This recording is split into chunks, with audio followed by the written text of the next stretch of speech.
आपकी मेहनत पर कोई भी किसी भी तरह का सवाल नहीं उठा रहा स्वामी जी, और सब जानते हैं कि आपने एक बहुत परिश्रम और जिस तरह का एक सफर तय करा है।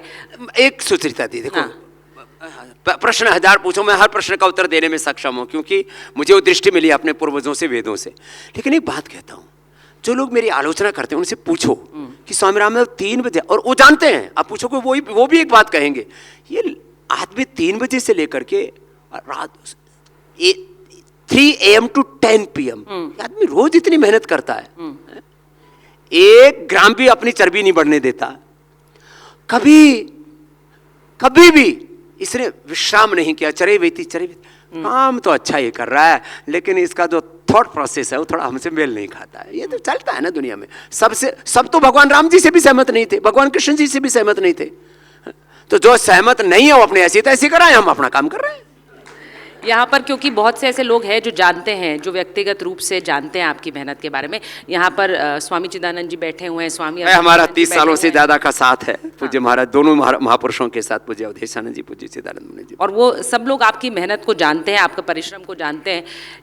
जिस तरह का एक आपका जीवन रहा है, अब हम हमेशा, ये सवाल मेरे जहन में आया इसलिए मैं पूछ रही हूँ, हमेशा हम एक उद्देश्य की तरफ काम करते हैं, अगला कदम क्या, अगला पड़ाव क्या, स्वामी रामदेव के लिए अगला पड़ाव क्या है?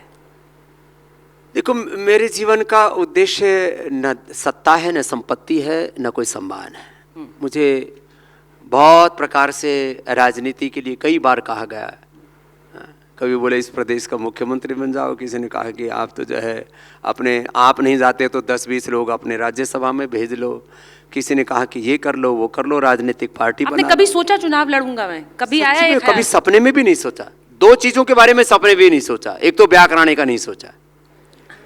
हाँ, कई रंडवे हैं बेचारे, सोचते रहते हैं भाई अपना ये कार्यक्रम नहीं है, अपने को जिधर जाना उसके बारे में सोचना ही नहीं। दूसरा, कभी सत्ता के बारे में नहीं सोचा, कभी सपने में भी कि मुझे भारत विभूषण की, भारत रत्न लेना है कि नोबेल पुरस्कार लेना। बेचारे ट्रम्प की देखो ना, बीच में मामला खटाई में पड़ गया। तो ये मामला देखो ऐसा है, आपको ना इनके बारे में सोचना भी नहीं चाहिए।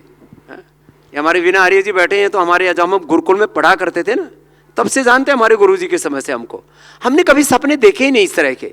हमने तो एक ही बात सोची है, हमारा सर्वस्व भारत माता के लिए है, इसके अलावा कुछ नहीं सोचते।